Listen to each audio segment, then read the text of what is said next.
तुम्हें बहुत संपत्ति की चाह है, मेरे प्रभु का भजन करो। सच्ची मानिए, ऐसी संपत्ति प्राप्त होगी कि न पारमेष्ठ्यम न महेंद्र दिष्णम न सार्वभौमम न रसाधिपत्यम न योग सिद्धिर न पुनर्भवम वा। विश्वास करो, 4 दिन भजन करते हो, ऊब जाते हो, ऐसे नहीं। लक्ष्य की प्राप्ति के लिए प्राणों की बाजी लगाई जाती है, चाहे कोई लक्ष्य हो। लौकिक लक्ष्य में क्या खिलवाड़ से कोई विजय प्राप्त करता है? प्राणों की बाजी लगाकर जब अभ्यास किया जाता है तो साधारण से साधारण और असाधारण से असाधारण सब पर विजय प्राप्त की जाती है, जब प्राणों का मोह छोड़कर अभ्यास किया जाता है।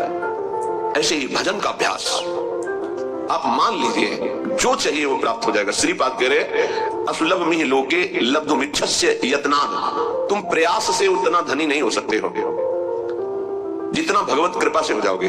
प्रयास तो सब कोई कर रहा है कि मैं सर्व सुखों का भोक्ता बन जाऊं, पर बन पा रहा है क्या?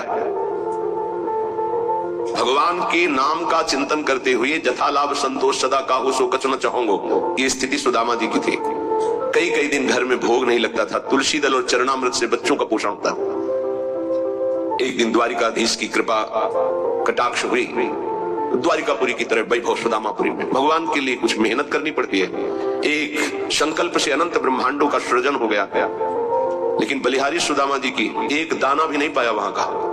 वो भिक्षा से ही जीवन यापन करते रहे। पत्नी से कहा तुम्हें सुख सुविधा चाहिए थी, मेरे मित्र ने दे दी। मैं सिर्फ श्री कृष्ण से प्यार करता हूं, श्री कृष्ण के वैभव से नहीं। ये क्या चाहिए? असुलभ मिहि लोके, जो तुम्हें इस लोक में सुलभ नहीं हो सकता वो तुम्हें प्राप्त हो जाएगा। ये आंतरिक बात है। जब आपकी स्थिति ऊंची उठेगी भजन से, तो दिव्यताएं आपके सामने आएंगी। जैसे आप बैठे ऐसे दिव्य लोगों के वैभव, दिव्य लोगों के देवता, दिव्य लोगों की सिद्धियां उस उपासक के सामने उपस्थित होती है। मुझे भोगो, मुझे स्वीकार करो, क्या चाहिए तुम्हें, बोलिए। और जब वो नहीं बोलता है तब स्थिति आगे बढ़ती चली जाती है। आखिर में श्री भगवान को आना पड़ता है, क्या चाहिए। जब उनसे भी नहीं बोलता है तब वो अधीन हो जाते हैं और संग संग डोलते हैं। जहां मेरा भक्त चरण रखे वहां रखूं मैं हाथ, पीछे पीछे मैं फिरूं, कभी न छाड़ूं साथ। मान लो मेरी बात, अगर नाम जब चल रहा है तो असुलभ मिहि लोके लब्धुमिच्छस्य यत्नात्। जो बड़े प्रयास से यहां प्राप्त नहीं हो सकता वो तुम्हें प्राप्त हो जाएगा। सबसे बड़ी बात, सूक्ष्मता से विचार कीजिए। आप धन क्यों चाहते हैं? तो उत्तर आएगा भोगों के लिए। सीधी बात है। धन से हम मकान बना सकते हैं, हम सुंदर सुंदर भोग एकत्रित कर सकते हैं, कपड़ा लत्ता भोजन भोग सामग्री सब, ठीक है। इन भोगों में सुख है, ये अज्ञान से आपने मान रखा है। नहीं तो ऐसे हैं, जितना आप धन चाहते हो, जो भोग चाहते हो, ये सब उनके पास है, लेकिन असंतुष्ट है। आपकी पहुंच नहीं है, इसलिए वो आपसे थोड़ी बताएंगे। अपने लोगों को पता है। जिन पदों की आप आकांक्षा करते हैं, जिन भोगों की आकांक्षा करते हैं, जिस वैभव की आकांक्षा करते हैं, वो वैभव है, वो पद है, वो भोग है, पर एकांत में रोते हुए नजर आए हैं, रोते हुए। मान लीजिए, बिना श्री भगवान के भजन के तुम्हें कहीं विश्राम नहीं मिल सकता। अगर संपत्ति ही चाहिए तो 5 वर्ष के बालक ध्रुव ने, जब सुरुचि ने झिड़क दिया कि अगर महाराज की सिंहासन पर बैठे हुए गोद में बैठना है तो जा नारायण का भजन कर, और ये शरीर छोड़ और मेरे गर्भ से पैदा हो, तब तो सिंहासन का अधिकारी होगा, सुनीति के गर्भ से नहीं। माता सुनीति ने उसी बात को पुष्ट किया, बेटा तू विमाता को कटुवचन बोलने वाली मत मान, वो माँ है, ठीक कहती है। महाराज तो मुझे दासी भी स्वीकार करना आप नहीं चाहते, तू परम कृपालु भगवान नारायण का भजन कर, हरि का, और उन्हीं से अपनी चाह की पूर्ति कर। चाह थी मुझे परम पद मिले, परम पद, अटल पदवी ऐसी मिली, सप्त ऋषि उसकी परिक्रमा करते हैं। ध्रुव जी की सप्त ऋषि परिक्रमा करते हैं, ऐसी पदवी प्राप्त हुई। क्या चाहिए? अपना कितना प्रयास कर लेंगे आप? हम ये नहीं कहते कायर बन करके बैठ जाओ, आप अपने कर्तव्य का पालन करें, पर नाम जप करते हुए। जो चाहिए विश्वास कीजिए, अगर भगवान का भजन करते हुए तुम भगवत प्राप्ति नहीं कर पाते, भ्रष्ट हो जाते हो, तो श्रीमान कुलवानों के हाथ तुम्हारा अगला जन्म होगा, परम पावन, जहां वैभव ही वैभव है। जिन भोगों में तुम भ्रष्ट हुए हो, उस भोगों की बाहुल्यता होगी, और भक्ति के संस्कार उन भोगों से वैराग्य दिलाकर अगला जन्म भगवत प्राप्ति करा ही देगा पक्का। 2 प्रकार का जन्म होता है योग भ्रष्ट का। यदि वो भोगों में भ्रष्ट हुआ है तो भोग की बाहुल्यता और भक्ति संपन्न घरों में जन्म होगा, और यदि वो वैराग्य की चूक हो गई है तो अगला जन्म उसको सीधे ऐसे गृहस्थों के यहाँ होगा जो अकिंचन वैरागी और भगवत भक्त होंगे, जहां जन्म से वैराग्य के संस्कार और फिर भगवत तत्व का बोध, भगवत प्राप्ति। घाटा तो है ही नहीं। थोड़ा भी नाम जप किया तो दुर्गति से बचाकर सदगति में लगा देगा। जो चाहिए विश्वास कीजिए। पर किसान भी खेती बोता है तो इंतजार करता है, सुरक्षा करता है, सींचता है, निकालता है, तब वो जाकर के कहीं फसल प्राप्त करता है। ऐसा नहीं कि दूसरे तीसरे दिन उसे फसल मिल जाती है। आज आप नाम जपना शुरू, सोचते हैं एकदम चमत्कार हो जाए, जो कहा जा रहा है एकदम संपत्ति आ जाए, एकदम सारे दुख मिट जाए। ऐसा नहीं होता, ऐसा नहीं होता। कोई कार्य एकदम ऐसे नहीं, उसकी भूमिका बनती है। पहले अनर्थों की निवृत्ति होती है, जिसको पाप कहते हैं। पाप प्रवृत्ति का नाश होता है, पहले पाप नाश, फिर पाप प्रवृत्ति का नाश, फिर भागवतिक भावों का उदय, फिर जो चाहोगे प्राप्त हो जाएगा। विपुल धन स्त्री पुत्र गए हो तमादि, उत्तम स्त्री उत्तम पुत्र उत्तम धन, जो चाहिए मिल जाएगा। भगवान ने कहा है अर्थार्थी जिज्ञासु ज्ञानी 4 प्रकार के भगत होते हैं। एक संकट निवृत्ति के लिए, एक धन प्राप्ति के लिए। धन भी चाहिए तो श्री हरि का भजन करो और अपने कर्तव्य का पालन करो, और जैसे तुम्हें वो रख रहे हो वैसे राजी रहो। आगे चलकर जब इस फसल की अन्न राशि एकत्रित होगी, अर्थात तुम्हारे इस भजन का फल आएगा, तो निहाल हो जाओगे, इसी जन्म में निहाल हो जाओगे। मान लीजिए, प्रार्थना है, मान लीजिए, ये मनमानी आचरण बंद करके भगवान के आश्रित होकर नाम जप कीजिए। ये तुम्हारे गंदे आचरण, गंदा भोजन, गंदे विचार ये तुम्हारा नाश कर देंगे। जो तुम्हें लगता है अरे कुछ नहीं है, जब विपत्ति और संकट और पापों का फल आता है तब समझ में आता है कि हमने क्या गलती की है।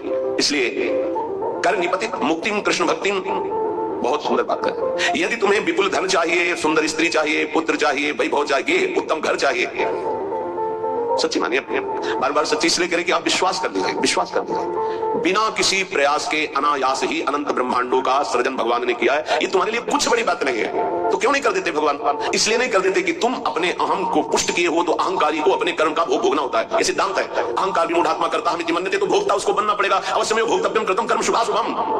अगर अहंकार भगवान के चरणों में समर्पित कर दो तो जीवन का वो प्रकाश, वो आनंद, वो वैभव कैसे तुम्हें बताएं? किस बात की कमी है? हमारा चिंतन प्रभु में नहीं जुड़ा, बस इसी बात की कमी है। अगर हमारा चिंतन जुड़ जाए तो श्रीपाद प्रबोधानंद जी कह रहे हैं, असुलभ में लोके, जो इस लोक में तुम्हें लुब्धमिच्छस्य यत्नाद, यत्न करने पर भी नहीं प्राप्त हो सकता, वो विपुल धन स्त्री पुत्र गए हो तमादि, उत्तम गेह, उत्तम स्त्री, उत्तम पुत्र, उत्तम संपत्ति, ये तुम्हें प्राप्त हो जाए। बोले नहीं, ये तो मुझे नहीं चाहिए। तो बोले कर निपतित मुक्ति, तुम्हारे हाथ में मोक्ष पदवी, भजन करो करो। बोले ये भी नहीं चाहिए। तो बोले कृष्ण भक्ति, श्री कृष्ण की प्रेम लक्षण भक्ति प्राप्त हो जाएगी। परम धाम वाद्य वृंदावनाक्षम, यदि वृंदावन धाम का आश्रय लेकर भजन शुरू कर दिया, सब कुछ प्राप्त हो जाएगा। वृंदाटवी सहज वीत समस्त दोषा, दोषा करानपि गुणा करताम नयंती, कोशाय में सकल धर्म बहिष्कृतस्य, शोषाय दुस्तर महागतयस्य भूयात्। चाहे जितना बड़ा पापी, नीच आचरण करने वाला दोषी पुरुष हो, वृंदाटवी सहज वीत समस्त दोषा, दोषा करानपि गुणा करताम नयंती, जिसमें एक भी गुण नहीं है, केवल पापाचरण है, ऐसा पुरुष भी यदि धाम का आश्रय ले ले और नाम जब शुरू कर दे, तो कह रहे सर्व दोषों का नाश करके सर्व गुणवान बना देता है। महर्षि ब्रह्म ऋषियों की पदवी में पहुंच गए केवल नाम जप करके, भगवान का आश्रय लेकर के। पोषाय में सकल धर्म बहिष्कृतस्य, मेरे में एक भी धर्म नहीं, मैं सर्व धर्मों से बहिष्कृत हूं, पर मेरा महान पालन किया वृंदावन ने और मेरे दुस्तर पापों का नाश करके सर्व गुणवान बना दिया। श्रीपाद प्रबोधानंद जी कहते हैं, देखो सिद्धांत को समझ लोगे तो बहुत सुखी हो जाओगे। एक भृंगी नाम का कीड़ा दूसरी जाति के कीड़े को लाकर मिट्टी के घरौंदे में पैक करता है, फिर उसे ऐसे डंक मारता है, और डंक इसलिए मारता है, उसको आकर्षित करता है अपनी तरफ। वो भयवश उसका चिंतन करता है, चिंतन करते करते वो तदाकार हो जाता है, उस बिना शरीर छोड़े उसी शरीर से वो भृंगी जाति का कीड़ा बन जाता है।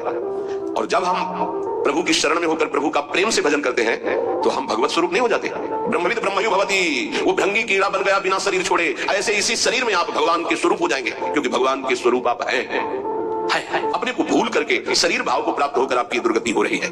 इसलिए वृंदाटवी बहुभवीय सुपुण्य पुंजान, नेत्रातिथिर्भवति यस्य महामहिम्नः,